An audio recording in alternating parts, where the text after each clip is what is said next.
बंधन के त्योहार, राखी धागा में बसल ये भाई बहन के प्यार। सबसे प्यारा है जग में रक्षा बंधन के त्योहार।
राखी के दिन आए बाट जो है बहिन, राखी के दिन आए बाट जो है बहिन।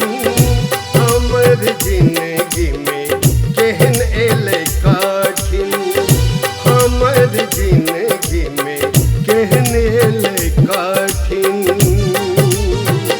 राखी के दिन छै आय मन में खुशी छै हजार।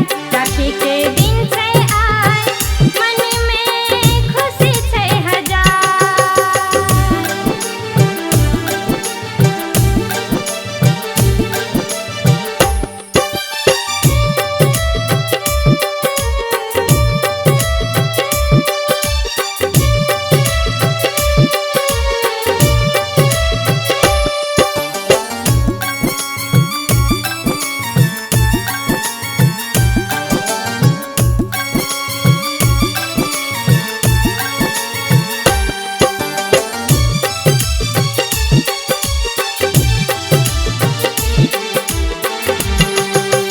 कर बस चले थे किस्मत के आगा, कोना हम सजे पे रेशम के धागा।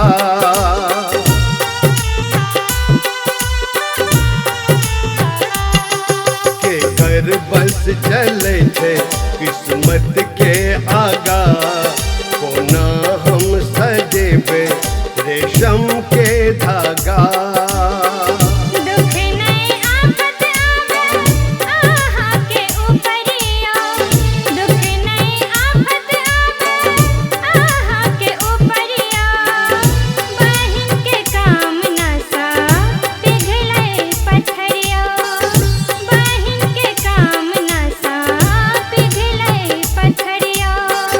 बहन के स्नेह सब एले जीवन में बहार, बहन के स्नेह सब